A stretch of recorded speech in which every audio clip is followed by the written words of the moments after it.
예, 성경 말씀 보기 전에 광고 먼저 드리겠습니다. 전 교인 수련회 날짜 장소 확정이 됐고요. 회비가 1인당 100불, 그 다음에 어린아이는 50불 이렇게 잠정적으로 결정이 되었습니다. 여러분이 다 동참해 주시기를 바라겠습니다. 회비 부담되는 기도하시면 다 응답 받으시면 됩니다. 다 받으시고요. 이재남 목사님 졸업 독창회가 내일 있습니다. 그래서 우리 메릴랜드 식구들도 가기로 했는데 같이 이제 저희들 신방 가서 갈 거고, 이쪽 팀들 가시는 분 오늘 마치고 정리를 좀 다 하셔서 스케줄을 하고, 혹시 또 뻥끗하면 안 되니까 우리 좀 조율을 해서 가능하면 한 분이라도 더 해서 축하하러 또 해주시면 좋을 것 같습니다. 이럴 때 또 위로가 되고 될 것 같습니다. 지역에 우리 워싱턴 지역 렘넌트 데이가 저희 여기 RUTC에서 이번 토요일 오전 10시에 있습니다.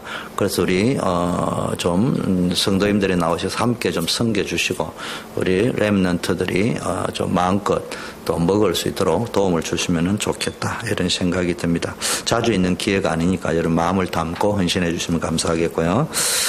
본부에서 6월 달에 유 목사님이 오셔서 전도 집회가 있는데요.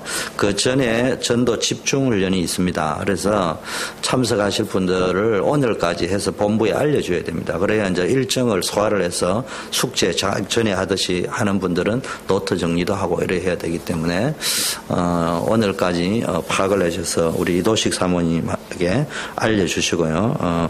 너적도 오늘 저녁에는 파악이 되어서 본부에 다 알려줄 수 있도록 그렇게 조치를 해주시면 감사하겠습니다. 자, 우리 느헤미야 3장 1절부터 보겠습니다. 때에 대제사장 엘리야십이 그 형제 제사장들과 함께 일어나 양문을 건축하여 성별하고 문짝을 달고 또 성벽을 건축하여 한메아 망대에서부터 하나넬 망대까지 성별하였고,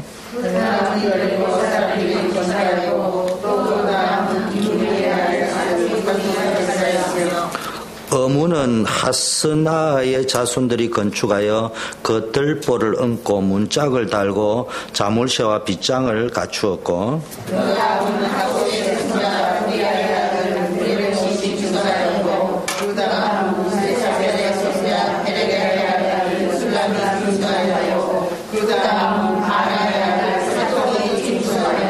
합독합니다. 그 다음은 드고아 사람이 중수하였으나 그 귀족들은 그 주의 역사에 담붙지 아니하였습니다. 예. 지난주에 3장을 하려고 하다가 앞에 기도에 대한 것들을 너무 은혜 많이 받아서 하게 됐는데요. 오늘 또 기도를 좀 해야 되겠습니다. 여러분, 우리 기도하지 않는 성도는 거의 없을 겁니다. 그런데 충분히 기도하지 않는다, 이게 이제 문제거든요.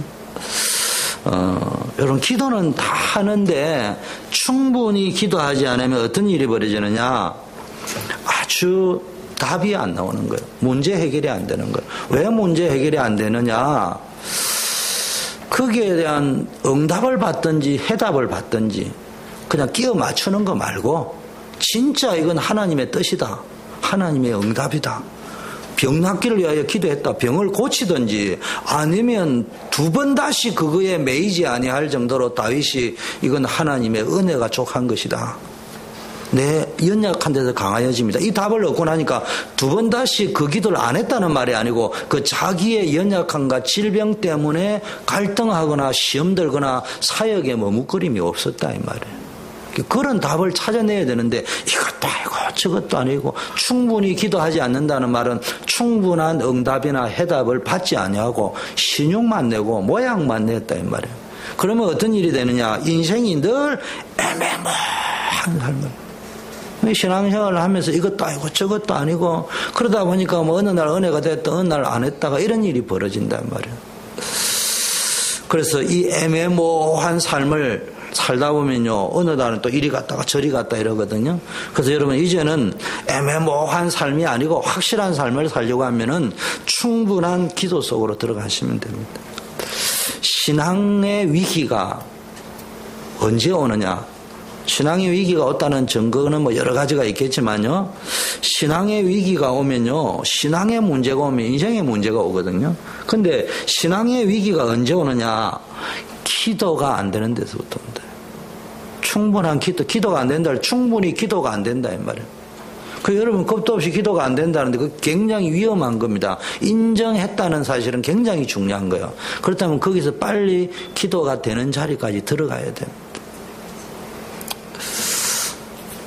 여러분 우리가 아무리 힘이 없어도요, 성경에 보니까 겨자씨만한 믿음만 있어도 이 산을 들어서 저리 옮기라면 옮겨진다, 이런 말씀이 나와 있습니다. 한마디로 말하면은 아무리 여러분이 연약하고 배경이 없고 우리 교회가 힘이 없어도 기도만 성도들이 하나가 되어진다, 그러면 못할 일이 없어요. 그래서 제가 오늘 사실은 기도하면서 이런 생각이 들어요. 앞으로 이제 중직자도 세워지는데 제일 중요한 게 장로인데, 교회는 목사님 수준만큼 수준이 있어지고 장로님 크기만큼 커진다는데 이 장로님들이 기준을 만들어줘야겠다. 그래서 내가 앞으로는 전도 기획 때 좀 장로 기준을 내가 세우는 게 아니고 성경 디모데 전후서 디도서도 읽고 책도 한 권씩 사가 읽고 이참에 공부도 하는 겸 장로 기준을 여러분들이 좀 만들어 와봐라. 그러면은 제가 좀 뒤에 뽑혀 손질 좀 해주고, 왜냐하면 내가 해주는 것보다 그래도 한번 해봐야 돼. 그것도 훈련이겠다. 우리는 지금 훈련시킬 시간이 없으니까 본인들이 연구조사를 해오고, 그 중에 하나가 기도 안 하는 장로. 이제 하나 하면 입으로 가지고 때울 거거든요. 머리로 가지고 때울 거거든요. 그러면 이제 골치 아픈 거예요. 자기 생각을 가지고 세상 머리를 가지고 뛰어나가 버리면은 이건 교회가 아니고 이게 뭐 라이온스 클럽 되는 거예요.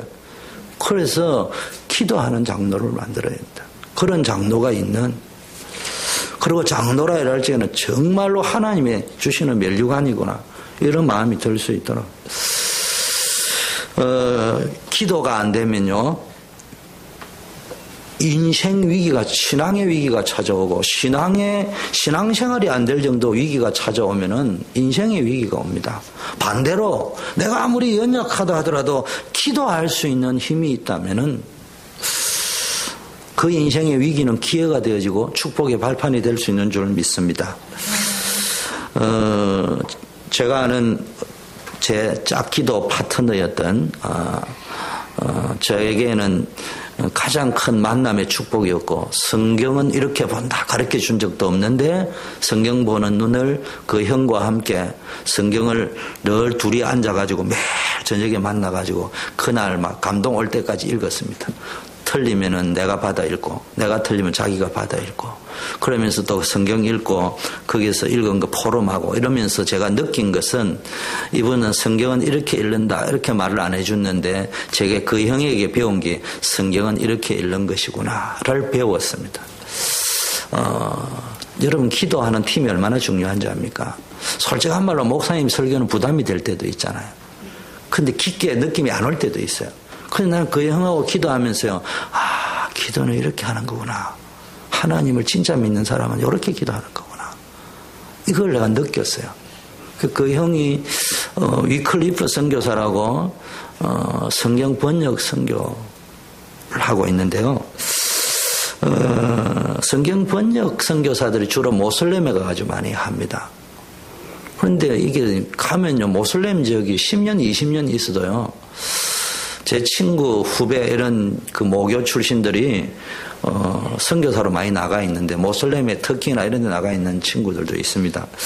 그런데 10년이 되어도요, 모슬렘이니까 예수 믿는 사람이 없는 거예요. 근데 심지어는 어떤 일까지도 우스운 일이 벌어지느냐, 성경을 번역하려는 게 그 나라 언어를 알아야 될 거 아니에요. 그런 어떤 문법이나 이런 걸 가르쳐 주는 사람이 누구냐? 해교도야. 모슬렘이 와가지고 크리스찬 선교사 성경 번역을 돕는 상황이라니까요. 그걸 오해하자면, 아이고 10년이 돼도 전도도 하나 못하는 주제에 뭔 성경하냐. 그런데요, 그게 말을 조심해야 됩니다. 우리 단체도 때로는 너무 강조하다 보니 말을 세게 할 때가 있는데요, 그런 선교사가 뭐가 필요하냐 가면은 막 복음 전해가 영접시키면 되지. 여러분, 우리나라가 이렇게 세계 선교하는 국가가 되기에는 성경을 자국으로 번역을 했다는 거예요. 그거는 예수 한 명을 영접했다 안 했다 하고 차원을 뛰어넘는 꼭 필요한 사역이라니까. 그런데 무식하기 짝이 없는 그런 소리를 하면서 다락방면이라 하면 안 돼요. 남들이 들으면은 쇼크 받습니다. 그래서 이단이구나 이런 소리 듣습니다.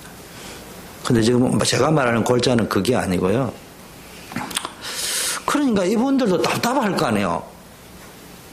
그래서 거기에서 번역을 하러 모인 선교사님들이 올해는 우리가 전도할 수 없는 여건이니까 기도하자. 그래가지고 막 가는 곳마다 기도했다는 거예요. 그런데 어떤 일이 벌어졌느냐. 땅 밟기 기도를 가는 곳마다 땅을 밟는 곳마다 기도하면서 흑암을 꺾었는데요. 어느 날 60명의 모슬렘이 예수 믿을 테니까 세례 받게 해달라고 왔다는 거예요. 아니 도대체 어째서 당신들이 예수를 믿게 하냐. 꿈에 막 예수님이 나타났다. 이런 일들이 벌어진다. 그러니까 제가 왜 이 이야기를 하느냐. 우리는 전도라는 것에 대한 전면적인 재이해가 필요하다. 근데 사실은 유 목사님께서 전도에 대한 설명을 다 해주셨어요. 그럼에도 불구하고 우리의 정서가 한 명 영접했는데 필이 다 꼽혀 있어가지고 그것도 괜찮은데 우리 교회는 그런 사람이 없는데 일부가 멀지가 간 사람들이 그게 전부인 줄 알고 그 여러분들도 정서적으로 그렇게 인식이 되니까 문제가 오는 거예요. 한 번도 그렇게 가르쳐 준 적이 없어. 우린 충분히 전도가 뭔지 다 가르쳐 줬다니까. 다른 분은 몰라도 유 목사님은 저는 그렇게 들었어요. 다. 근데 기도가요 이런 역사가 일어납니다. 그래서 충분한 기도를 해라. 대충 하지 말고 그러면요 하나님의 은혜가 충만하게 임하게 돼 있어요. 하나님의 은혜가 충만하게 임하면은 믿음 충만한 사람이 돼요. 교회 일은 누가 하느냐. 오늘 느헤미야와 같은 일은 누가 하느냐. 믿음 있는 사람이 해야 돼요. 그래서 초대교회 중직자는 믿음 있는 사람을 세워요. 헌신이 어디서 나오느냐? 믿음에서 나오는 헌신이 돼야 됩니다. 눈치 때문에 하는 게 아니라 남이 하니까 억지로 하는 게 아니고 믿음에서 자원하는 마음으로 기쁜 마음으로 예수 나를 오라 하나님. 이 찬양 참 좋아해야 됩니다. 여러분. 믿음은 은혜 받은 만큼 나오게 되어 있습니다. 그럼 그 은혜는 어디서 나오냐? 충분한 기도 속에서 나옵니다. 그러니까 기도하면 은혜 나오고 은혜 받은 만큼 믿음 나오고 믿음 받은 만큼 헌신되고 그렇다는 이야기입니다. 자, 오늘 이런 기도 속에서 느헤미야 3장을 살펴보려면 먼저 1장에서는요 하나님의 언약 공동체의 황폐한 어떤 소식들을 듣고 느헤미야가 굳이 자기가 안 해도 되는데도 가슴을 담고 금식하며 기도하면서 자신이 필요하다면은 이 수상궁의 성공한 자리도 내려놓고 하나님의 뜻에 순종하면서 주와 함께 어디든지 가겠다 이런 결단을 내립니다. 그런 속에서 뭡니까? 하나님의 형통케 하시는 사인을 체험하게 됩니다. 그러게 하나님 형통케 하는 사인을 달라고 기도를 하는 거예요. 그러다 보니까요 충분하게 기도하니까 뭘 깨달았느냐? 하나님이 그때 나를 술 맡은 관원장으로 만드셨다. 이 말은 뒤집어 이야기하면 우리에게 적용하면 내가 진급을 했는데 내가 어떤 사업의 성공의 자리에 갔는데 내가 어디에 성공의 자리에 갔는데 그것이 우연이 아니고 내 기도 응답인데 그냥 육신적인 기도 응답이 아니고 하나님이 그 일을 감당하라고 주신 기도 응답이 분명하다. 이거를 깨달았다 이 말이에요. 여러분 그냥 축복받아가지고 하는 그런 기도 응답이었다 이러지 말고요. 하나님이 나에게 선교사 사역을 감당하라고 그리고 이것은 분명히 RUTC를 건축하라고, 우리 후대를 살리는 선교사의 사명을 감당하라고 주신 자리요 물질이라는 것이 분명해야 됩니다.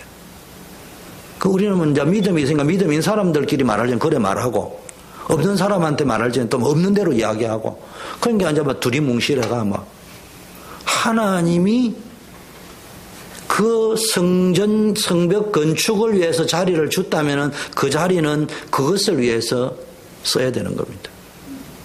그 자리는 그것을 위하여 그 물질을 써야 되는 겁니다. 그러면 그 사람에게는 또 자기 의식주에 필요한 거는 또 하나님이 또 공급하시는 거예요. 그걸 체험해 보면 신앙생활이 재미난다니까요.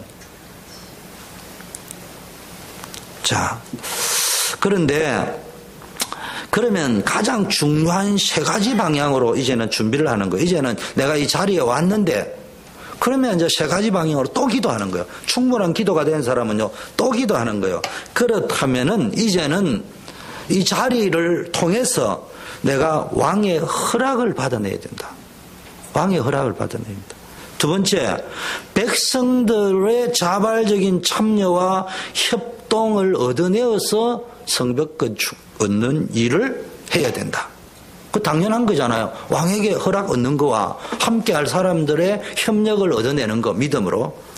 세 번째는 방해자들을 막아내는 일. 느헤미야 전체를 보니까 벌써 이 사람이 1장의 기도를 하면서 이걸 놓고 계속 기도하다가 첫 사인으로 그 자리를 갖는 것이 하나님 준 퍼스트 사인으로 읽고 세컨 서드 계속 사인을 확인해 가면서 어느 방향으로 가느냐, 왕의 허락받아내는 일, 백성들의 자발적인 참여와 헌신과 협력을 이끌어내는 일, 방해자들을 막아내는 일을 이미 최소한 1장에서 끝을 냈습니다. 준비를 다 한 상태입니다. 그래서 이제 2장은 왕에 대한 쭉 들어가면서 배경을 이야기하면서 왕에 대한 설명, 3장은 백성들의 협력을 끌어내가지고 사역하는 것, 다음 주에 할 4장은 방해자들의 일을 막아내는 것, 그것에 대한 풀 스토리가 그 이후에 5장 이후에 나옵니다. 자, 지난주에 제가요, 왕 앞에서 왕의 연회 속에서 성벽 건축을 허락했다. 저에게는 충격이었다. 어떤 영화, 최근에 본 게 명랑이라는 영화를 봤고요. 제가 영화 가운데 가는 감동적인 영화 클리프 행어 이런 거 많이 봤는데요. 그때보다 더 스펙타클한 거였어요. 그래서 제가 이렇게 느헤미야의 명랑대전, 그걸 누가 느헤미야가 연출을 한 거예요. 2장에서 연출을 했던 겁니다. 지난주에 했던 거. 그래가 3장에 보면은 성벽 공사를 어떻게 왕의 허락한 시간 내에 끝낼 것인가를 연출해가 52일 만에 끝냅니다. 성벽 공사를 어떻게, 그래가지고 허락을 받고 와가지고는 아무도 모르게 성벽을 건축할 것을 마음에 품고 와가지고 남한테는 말 안 하고요. 딱 둘러봤다고 되죠. 아무에게도 말 안 하고. 하나님이 나에게 주신 것들. 뭘 했냐? 왕과 약속한 시간에 어떻게 끝을 낼 것이냐. 내가 준비해온 것이 맞냐. 그래서 새로 준비한 게 이미 준비해가 왔는데 다시 재확인을 하는 거예요. 참고로 느헤미야는 성벽 공사를 빨리 끝내려고 서두른 것은 아니라는 걸 아셔야 됩니다. 우리 한국 사람 좋아하는 거 빨리 끝냈으니까 목사님이 설교를 저리 하는갑다. 앞으로 RUTC 공사하면 빨리, 그거 아니에요. 느헤미야가 빨리 끝낸 게 목적이 아니고요. 왕과의 약속한 시간. 그것보다 더 중요한 것은 당시 정치적 상황을 잘 알고 있었어요. 반대자들이 있었고, 지난주에 이야기했죠. 왕이 이미 에스라 때 조서를 성전도 지으라 하고 성벽 건축도 해라 했다가 또 모함자들이 모함 보고서를 올리니까 그럼 하지 마라 이래 칙서를 내린 적이 있다 이 말이에요. 그 말하면은 지금 주변의 방해자들은 수시로 그렇게 할 거고, 지금도 또 왕의 마음은 조울증이 있어가지고 자기에게 불리한 소리를 하면 또 뒤집을 수 있기 때문에 빨리 끝내야 된다. 그래서 지난주 이야기했죠. 일단 대적들 방해자들로 간담이 서늘하게 하는 방법으로 하나님의 응답을 얻어 내가 조서만 얻어낸 게 아니고 하나님이 보너스 샷으로 왕의 친위대를 보내가지고 그러니까 이게 산발락과 도비아가 조서만 보고 했으면요 바로 모함에 들어갈 수 있는데 왕이 직접 친위대를 보내버렸어요. 그러니까 이게 함부로 반드시 반대는 모함은 해보기는 해봐야 되는데 이건 잘못했다는 지 목을 걸어야 될 상황인 거예요. 그런 게 해놔놓고는요 그러면서도 안심하지 않고 반드시 빠른 시간 안에 끝내야 된다. 다른 말은 속전속결을 이야기하는 것이 아니고 방심할 겨를이 없다. 집중을 해야 된다. 여기에다 맞춘 거예요.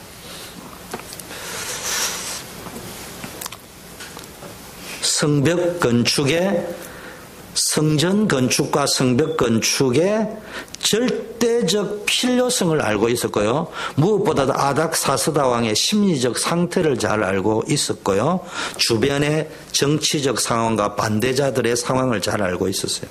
그래서 그 왕의 마음이 바뀌어서 또 조서를 바꾸기 전에 마무리하기 위해서 완벽한 준비를 한 거예요. 그런데 이 메시지를 하기 전에 여러분이 그 전에 생각해 봐야 될 아주 핵심적인 것이 있습니다. 느헤미야가 성벽을 재건하려고 했던 이유가 뭐냐 이 말이에요. 느헤미야는 구약시대 이스라엘 백성이 예루살렘 성에 있는 성전 중심 즉 하나님 중심의 신앙생활을 회복해서 이제는 안정적으로 하나님 중심, 언약 중심 신앙생활을 하기 위해서는 성전을 보호해야 된다. 성전은 있는데 지금 예루살렘 성이 복원이 안 됐다 이 말이에요. 그러면 성이 복원이 안 되고 열려 있으면 적들이 막 들어올 거 아니에요. 그러면은 예배 생활이 제대로 안 될 거 아니에요. 무슨 말인지 이해됩니까? 여러분 성경 읽으면서 그런 생각 안 했어요. 그냥 보통 느헤미야를 읽으면요 목사님도 설교할 적에 막 이렇게 하시더라고요. 느헤미야가 막 성전을 건축하려고 했다 이랬었고 거기에는 막 목사님도 오매불망 소원이 성전 건축이니까 그런 열망이 너무 들어가다 보니까 그렇게 표현하실 수도 있고요. 또 평신도들도 간혹가다가 이야기하다 보니까 느헤미야가 성전 건축했다 했는데 성전 건축을 한 게 아니고 성벽을 건축했습니다. 그럼 성벽하고 성전하고는 다른 겁니다. 그런데 다른 게 아니에요. 성전은 건축되어져 있는데 왜 느헤미야가 뭐 성전까지 지어져 있으면은 그래도 뭐 될 건데 왜 굳이 성벽을 그토록 건축하려고 오매불망했을까? 그게 뭡니까? 안정된 성전 중심의 생활. 적들을 성에서 막아줘야지 성전을 예배를 회복됩니다.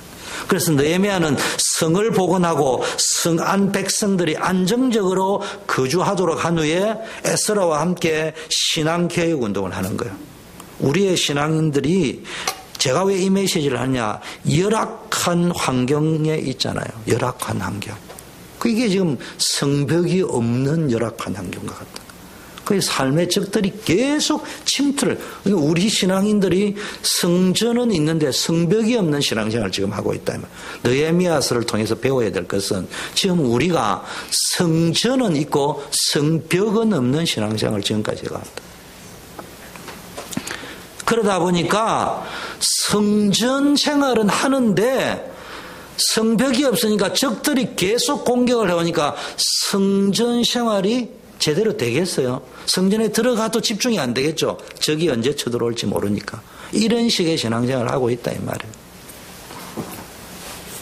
그래서 하나님을 향한 예배와 경건한 삶을 살도록 힘써야 하지만 열악한 환경 속에서 안정적인 신앙생활을 하기는 쉽지 않아요. 그래서 여러분이 예배 때 들어와가지고 휴대폰을 켜놨는다. 연세가 많은 우리 경희 권사님께서 켜놨다. 이해됩니다. 그런데 젊은 정임 전도사님이 켜놨다. 나는 이해가 안 돼요. 우리 젊은 권사님들이 켜놨다. 도무지 이해가 안 돼요. 남자 안수 집사님이 켜놨다. 아, 사업 오다 오려고 기다리고 있구나. 한편으로는 이해되는데 그게 뭐요? 성벽이 없는 신앙생활하고. 그게 적들이 언제 쳐들어올지 모른다 이거지. 또 반대로 이야기하면 내게 이익되는 게 또 언제 올지도 모른다. 그런 식의 신앙생활을 해버리면은 이건 집중이 안 돼요. 올인이 안 되는 거예요. 그러면 백날 해도 충분한 신앙생활이 안 되는 거예요. 그럼 충분이라는 거는 시간이 얼마나 투자됐느냐인데 아무리 시간을 투자해도 집중을 안 하면은 그건 투자한 게 아니에요. 여러분 공부해보면 알잖아요. 집중을 해보는 거예요. 성경도요, 제가요, 매일 성경을 읽는데요. 옛날에 청년 때는 열심히 했는데, 저는 다락방하고 나서 오히려 성경을 대충 본 것 같아. 그래서 요즘 이제 재미하게 이래 보는데요. 내가 뭘 느끼느냐 하면은, 고도의 집중력이 필요한 거예요. 집중을 해가지고 다시 한번 보고 다시 한번 보면은 지금 느헤미야가 지금 무슨 이야기를 하려고 하는 것이 눈에 들어오는데 그냥 이제 내가 성경 몇십 동 몇백 동 뭐 좀 많이 읽었다는 걸 가지고 쭉쭉 읽어 나가면은 교만이 쫙 들어가가지고 안 들어오는 거예요. 이게 전체가 쉽게 안 들어오는 거예요. 여러분에게 충분히 쉽게 설명할 만큼 안 들어오는 거예요.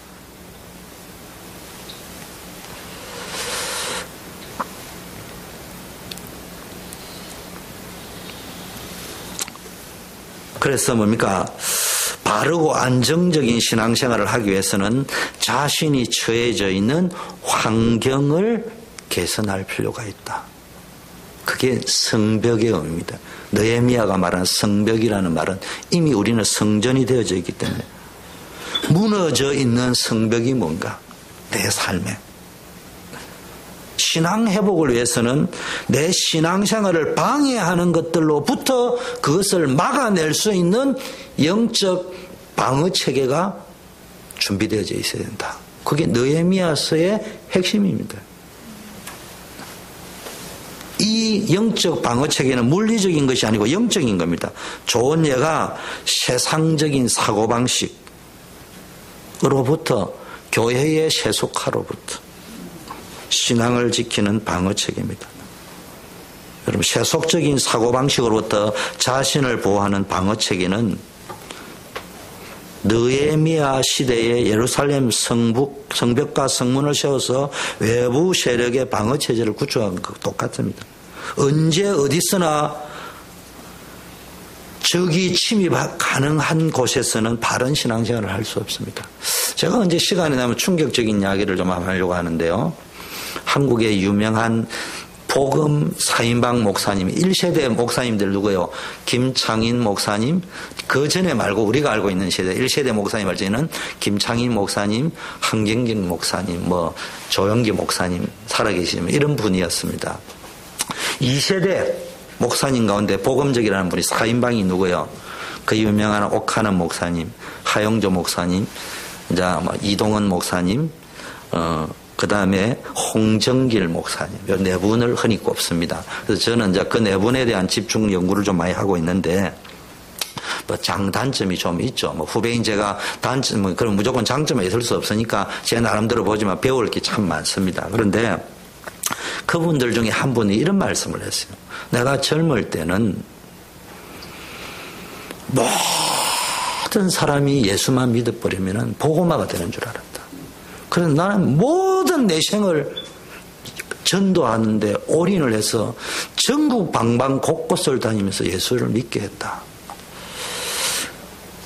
나와 같은 심정이 우리 한국교회에 있어서 아직도 부족한 부분이 많지만 그래도 복음화율이라고 할 적에는 흔히들 말하는 복음화가 되었다고도 말할 수 있을 정도로 3명 가운데 1명은 믿을 정도로 한국이 복음화되었다.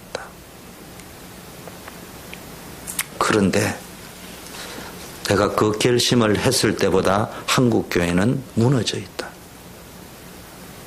비복음적이고 반복음적이고 목사가 타락했고 중직자가 타락해가 있고 이건 복음이 아니다. 이건 교회가 아니다. 그럼 어디서부터 문제가 온 것이냐? 퀘스천을 찍었어요. 저도 질문을 할 수밖에 없잖아요. 저는 거기서 2가지를 찾아냈어요. 첫째,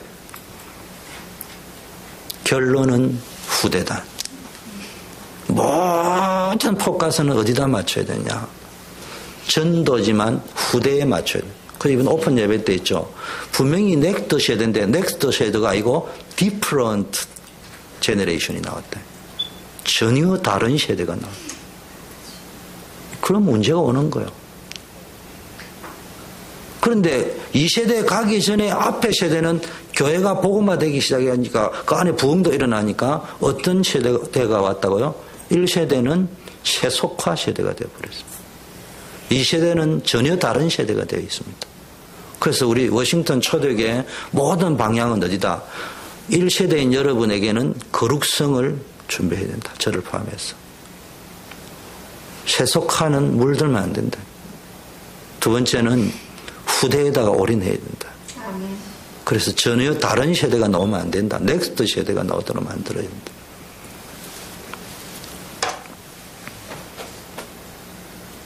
우리는 다락방을 통해서 복음을 받았습니다. 제가 사실은 이 방송이 나가기 때문에요. 다락방이라는 단어를 많이 안 썼는데 이제부터 쓸 겁니다. 왜 썼냐? 다락방을 그만두지 않겠다는 증거로 다락방이라는 용어를 강단 메시지에 녹음이 계속 나오는데 쓸 겁니다. 대신 고쳐야 될 부분은 분명하게 이야기할 겁니다.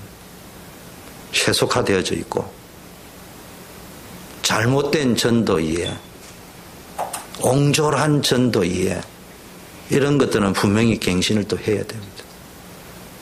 그래서 저는 두 가지 이야기는 꼭 하고 가야 된다 생각합니다. 건강한 교회가 되어져야 됩니다. 건강한 전도운동이 일어나야 돼요.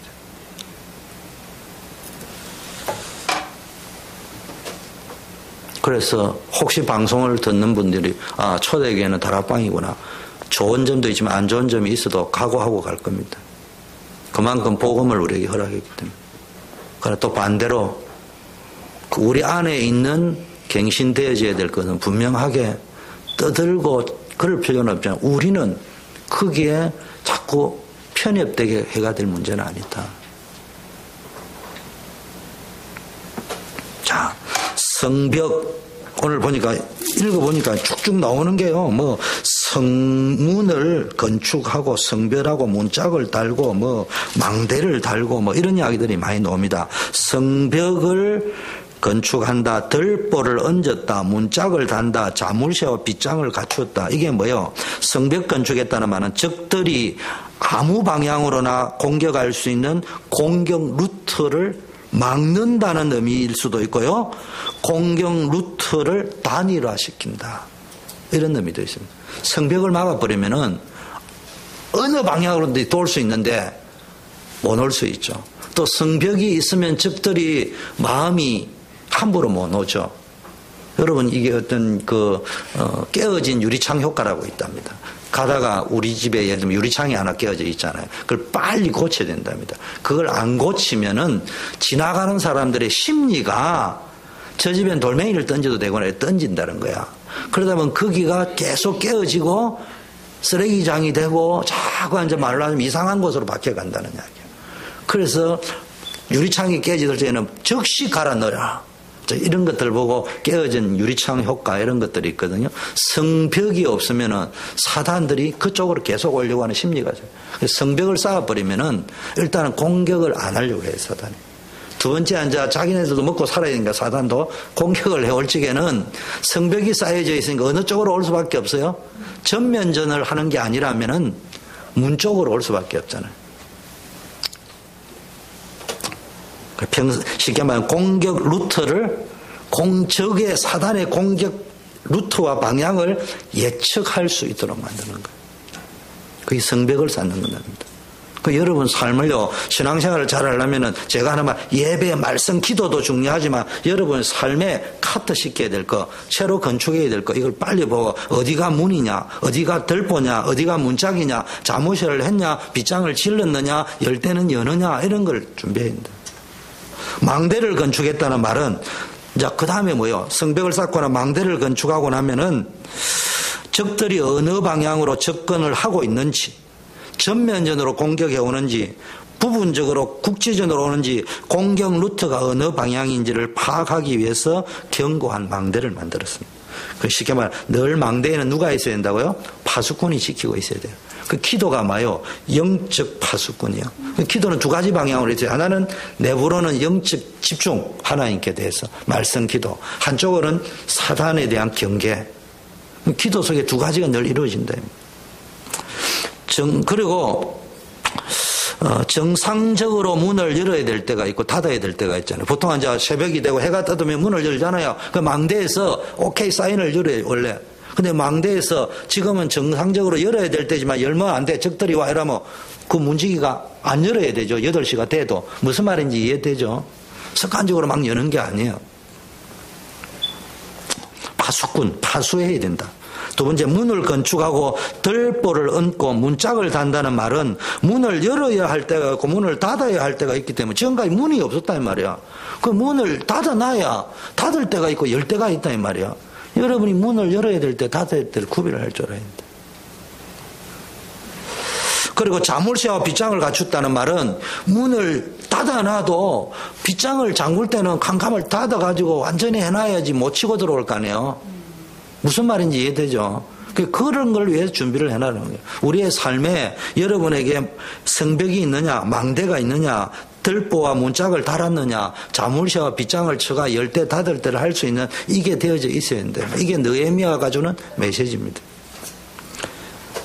신앙 회복을 원한다면은 자신의 교회 생활의 1차적인 문제인 말씀, 기도, 예배도 중요하지만 교회 생활을 안정적으로 하지 못하게 하는 외적인 요인이 무엇인지 파악해 볼 필요가 있다. 물론 교회 내의 문제일 수도 있지만 나의 교회 생활을 무력화시키고 예배 생활을 제대로 하지 못하게 하는 방어 체계가 무너져 있을 수 있다. 느헤미야가 예루살렘 성벽을 답사한 후에 모든 걸 결정을 내리고 2장 17절에 이런 말씀입니다. 다시는 수치를 당하지 말자. 다시는 바벨론의 포로로 끌려가고 하나님의 영광스러운 성전이 무너지는 이런 수치를 당하지 말자. 그러면서 성벽을 쌓아야 될 이유를 설명했다 이 말이에요. 여러분, 영적인 수치를 당하지 않으려고 하면은 내부의 은혜 받는 일도 집중해야 되지만 내 삶에 정리해야 될 것, 새로 담을 쌓아야 될 것을 찾아내야 됩니다. 자, 두 번째, 52일 만에 예루살렘 성벽 재건을 하는 리더십인데, 느헤미야의 리더십은 충분한 기도 속에서 준비된 상태에서 나오는 리더십이었습니다. 제일 중요한 거는요, 협력. 자발적 헌신과 협력, 참여로 이뤄낸 기적입니다.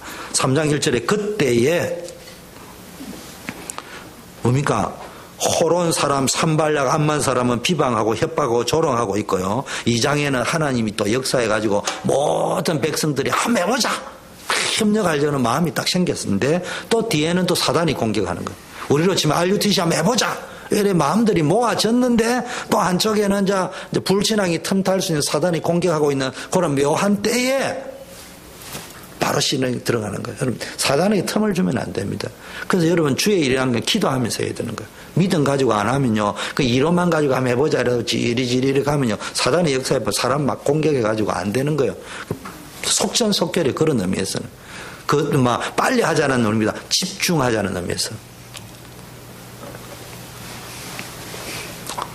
저희에게 이러기를요, 우리의 당한 공경은 너희도 목도하는 바라. 예루살렘이 항무하고 성문이 소화되었으니 자 예루살렘 성을 증건하여 다시 수치를 받지 말자 하고, 또 저희에게 하나님의 선한 손이 나를 도우시느가 왕이 내게 이런 말씀을 고하였더니 저희 말이 일어나 건축하자 고 모두 힘을 내어 이 선한 일을 하려 할 때 또 한쪽에 사단이 역사하고 있습니다.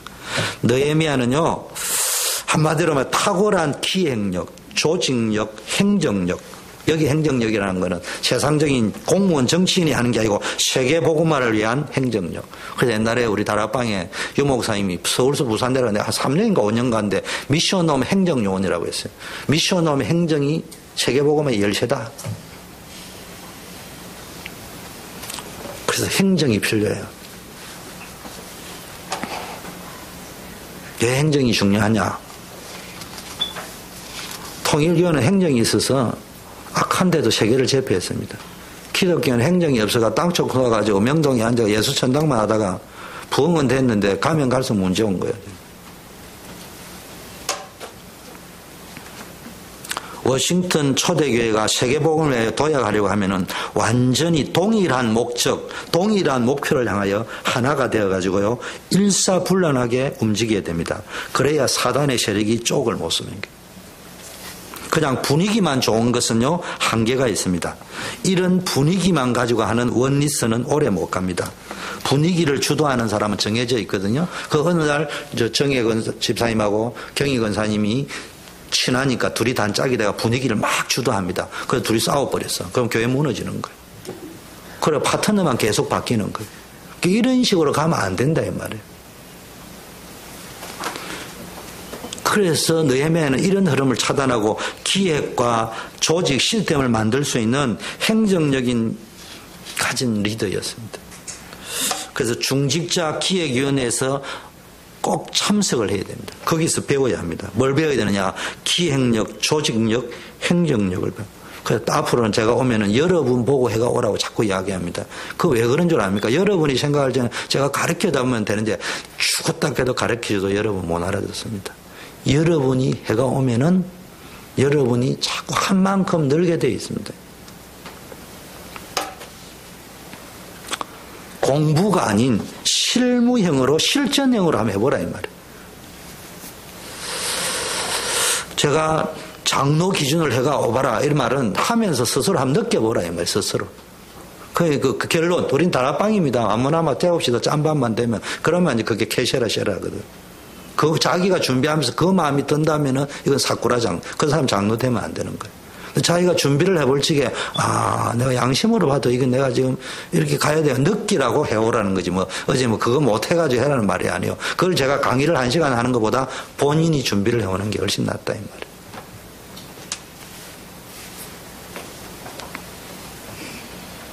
제자로 만들어야 됩니다. 어떤 제자? 그냥 전도만 하는 수준 말고 전도 기획할 수 있는 제자. 기획과 조직 시스템을 만들 수 있는 사람.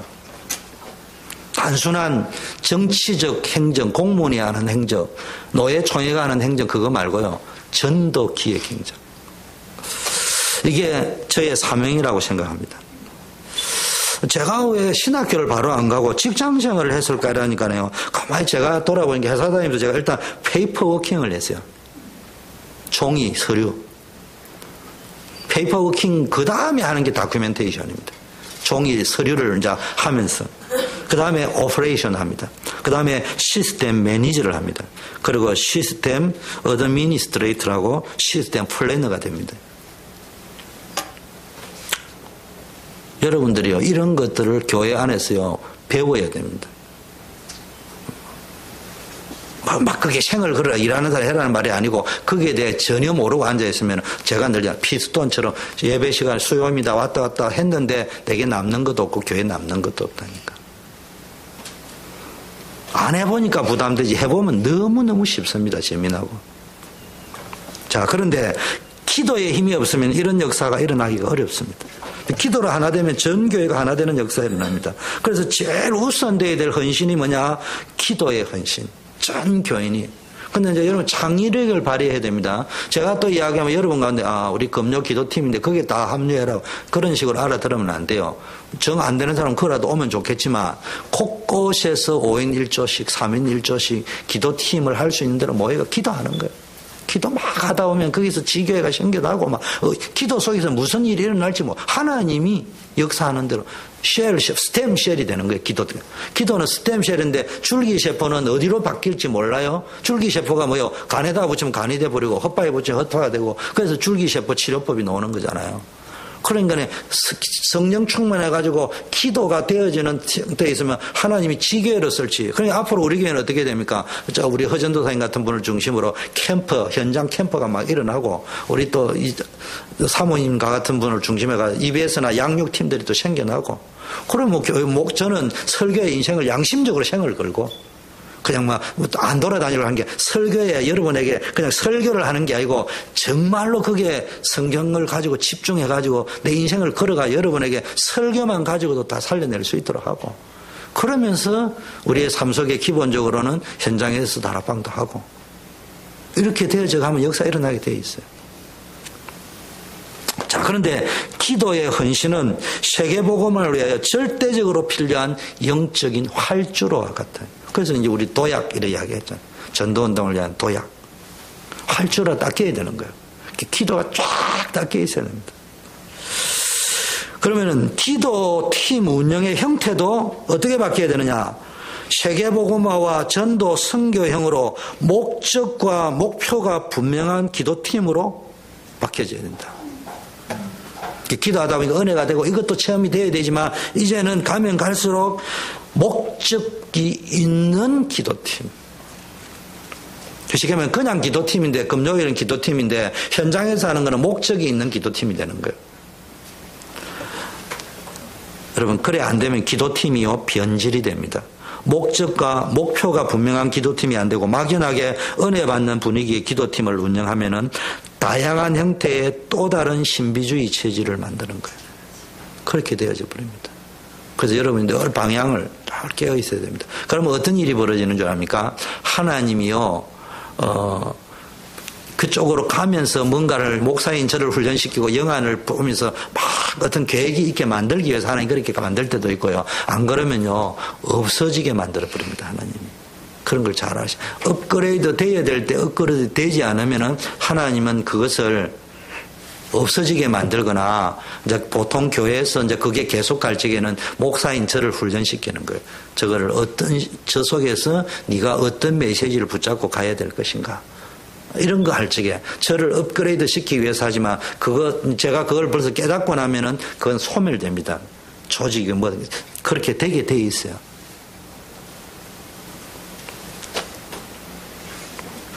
자, 느헤미야의 리더십의 핵심은 뭐냐? 남녀노소를 전부 자발적으로 협력사역. 그래서 저는 연합사역 이런 거 좋아하네요. 연합이라는 의미 속에는요, 그냥 갖다 붙여버리면 연합이 되잖아요. 그래야 하면 역사가 아니라 협력사역이다. 우리가 지금 워싱턴에도 랩넌트 대회인데 몇 개 교회가 연합했는데, 그거 뭐 된 게 뭐 있어? 협력이 안 이루어졌기 때문에. 협력이 이루어져야 참된 연합이 되는 거죠. 무슨 말인지 이해돼요? 그래서 연합이라는 단어보다는 협력이라는 게, 연합은 해놨는데 그것은 뭐 지 잘났다고 떠들어버리고 뭐 지 중심으로 가려면 그게 연합 아니잖아요. 협력사역이 돼요. 그래서 저는 앞으로 협력사역을 하지 연합사역 안 합니다. 내가 양심적으로 기도하면서 얻은 결론입니다. 잠깐 한 게 아니고 오랫동안 기도하는 겁니다. 연합사역 가지고는 세계복음을 못한다. 오직 협력사역으로만 가능하다. 협력사역이 이루어지지 않는 연합은 말만 있는 말장난이지 그건 하나님 원하는 사역이 아니다. 정치적 야합이다 그거는.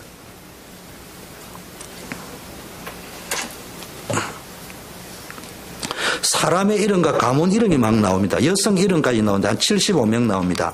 여러분, 교회를 세워가는 힘이 어디서 나오냐?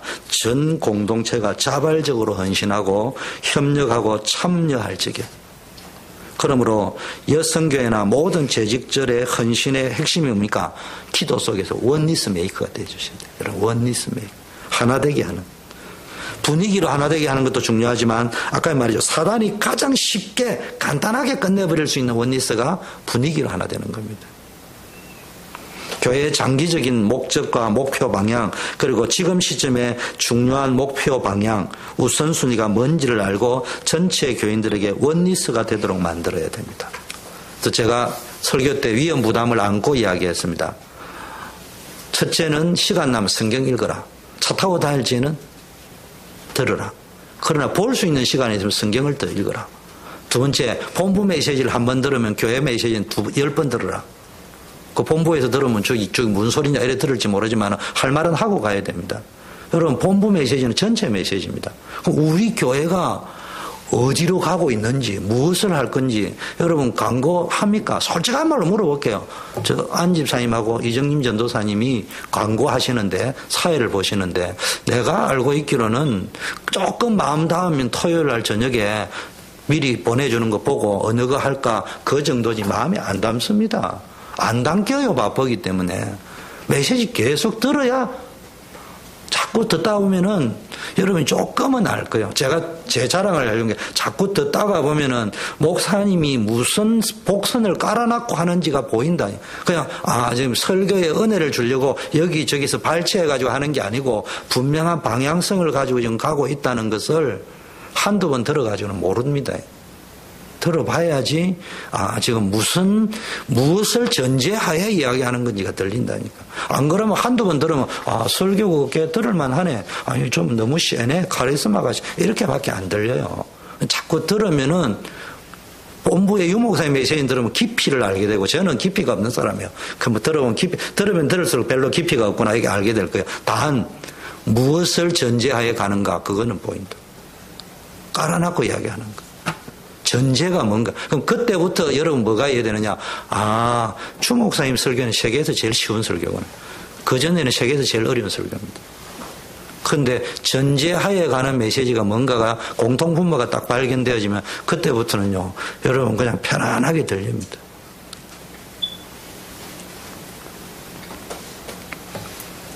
하나님은요, 사람 이름이 왜 많이 있느냐. 한 사람을 소중히 여깁니다. 그래서 모든 교인 한 사람 한 사람이 주인이 되어야 됩니다. 주인이. 여러분 손님 되면 안 돼요. 가문이 동참했다. 여자아이, 남자아이, 어린 다 동참했다.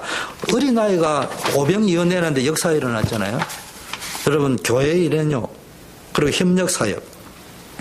제가 다시부터 합니다. 우리는 이제 용어 정리하려다 보니까요. 우리 단체의 특수성을 만들려고 하다 보니까 이런 그 처세술에 이런 게 있습니다. 유대인들 처세술에요. 티라. 탁탁 튀어라. 차별화시키라 하거든요. 그러니까 우리 단체도요, 차별화시키려고 하는 경향이 있습니다. 용어를 바꾸면서 뭐 합니까? 원리스라는 단어를 끄집어냈어요. 그래서 원리스하고는, 원리스를 끄집어내면서 비교한 말이 있습니다. 그냥 단합하고는 다르다 이렇게 설명을 합니다. 그거 맞는 말이에요. 그런데 우리가 그런 어떤 전문 용어의 비교 합법에 가다 보니까 내 정서가 흑백 논리로 가면서요,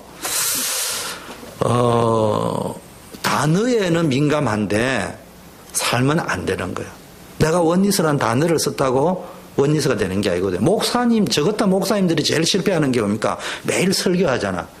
말 되는 소리만 하잖아요. 그러니까 목사님들의 문제는 뭡니까? 저를 포함해가지고. 자기가 설교를 계속 하니까 자기는 그렇게 사는 줄 안다니까.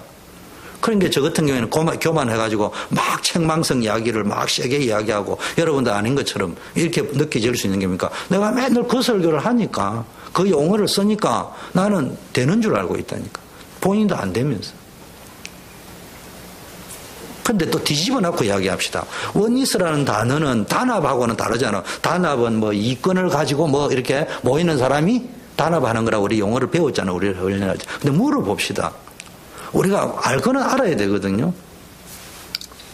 예수는 내가 안 믿어도 그리스도입니다. 맞죠? 그분을 내가 영접하면 하나님 자녀가 되는 거예요.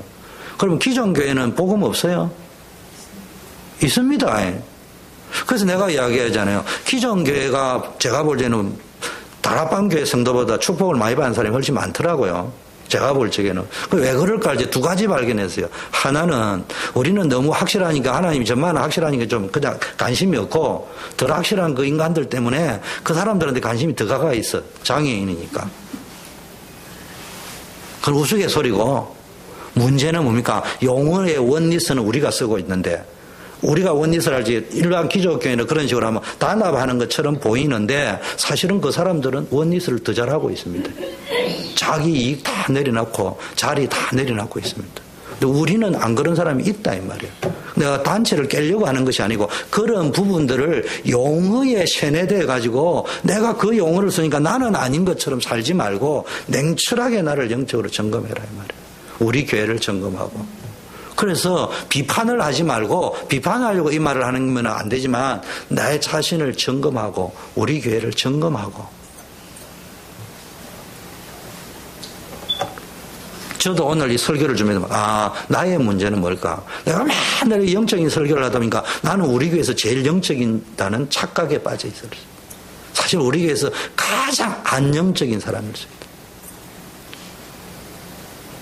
그걸 거꾸로 이야기하자면 우리가 너무 영적인 메시지와 전도 메시지를 듣다 보니까 나는 그게 있다고 생각할 수 있다니까. 그런데 또 양심적으로 생각하면은 우리보다도 우리가 혹시 모르는 복음 없다는 그분들이 더 복음적으로 살고 있을 수도 있다 이 말이에요. 그걸 한번 생각해 봐야 된다니까. 그걸 보고 논리의 사각지대로 갑니다. 전문용어로. 그걸 보고 언허의 유의라고 합니다.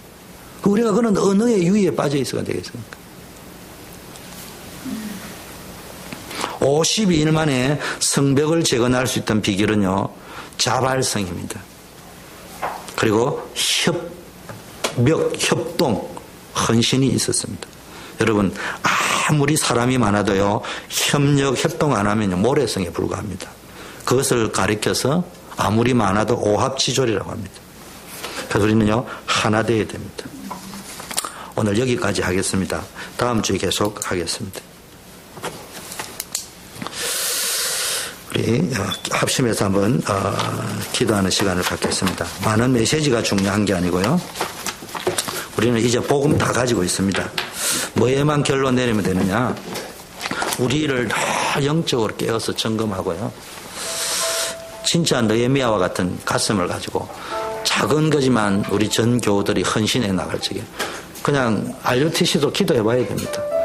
꼭 지어야 되냐 말아야 되냐부터 시작해서 우리 마음속에 꼭 이게 하나님 주신 것이 맞다는 답이 나오면은 완전히 진짜 느헤미야처럼 일사불란하게 우리가 움직여야 됩니다. 그럴 때 우리가 연약해도 하나님이 기도하면은 역사하실 것입니다.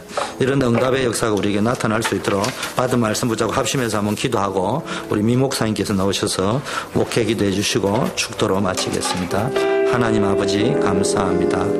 주의 은혜가 우리 가운데 함께 하시고 하나님의 권능이 우리 가운데 나타날 수 있도록 아버지여 인도하여 주시옵소서. 오늘 느헤미야를 통해서 우리가 다시 한번 어떻게 느헤미야가 이렇게 하나님의 성벽을 짓는 일에 전 이스라엘 백성들이 자발적인 참여를 하더니 믿음을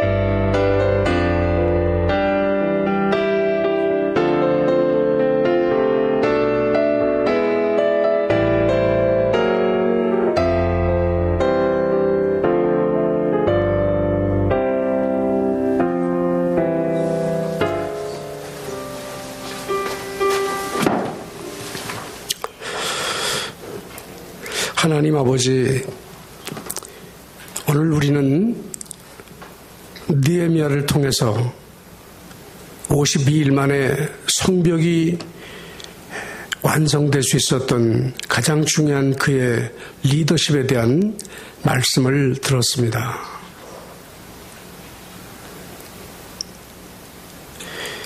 우리가 미처 깨닫지 못하고 생각지 못했던 우리의 약한 부분들, 뭔가 느헤미야처럼 조국이 무너진 이유를 마음 깊이 기도하는 중에 기도를 통해서 응답을 받게 하시고 그것을 가슴에 품고 있다가 하나님이 주신 때에 따라 일사천리로 이 일을 진행하는 그의 주도 면밀함을 하나님 이제는 배웠습니다. 우리가 복음을 가지면 모든 것이 된다고 하는 어떻게 보면 좀 나약함, 나태함 속에 빠져 있었는데 이런 말씀을 보면서 이 시대에는 기획하는 일이 필요하다. 그리고 정말 하나님과 우리 사이에 내가 무엇을 어떻게 준비해야 될 것인가를 마음 깊이 생각하는 그런 은혜의 시간이 된 것을 감사합니다. 짧은 인생 가운데 나를 향하신 하나님의 계획을 발견하고 그냥 큰 무리 속에 도도히 흘러가는 물 속에 빨려가는 게 아니라 그 속에 있으면서도 하나님과 세밀한 성령의 인도를 통해서 나의 생애를 기획하고 또 계획하며 성령의 인도를 세밀하게 받는 느헤미야의 리더십과 그의 신앙을 배울 수 있도록 하나님 남은 시간도 우리 마음 가운데 성령께서 역사해 주시옵소서. 특별히 우리 가운데 육신의 질병으로 혹은 자녀의 문제나 경제적인 문제로 여러 가지 말 못하는 문제를 가졌다 할지라도 그것을 문제로 보는 것이 아니라 나에게 허락하신 하나님의 특별한 계획이라는 사실을 바로 보고 거기서부터 하나님께 기도하며 또 주도 면밀하게 준비하신 하나님의 응답을 찾아가는 느헤미야의 신앙을 하나님 회복하게 하여 주시옵소서. 이제는 우리 주 예수 그리스도의 한없는 은혜와 하나님 아버지의 극진하신 사랑하심과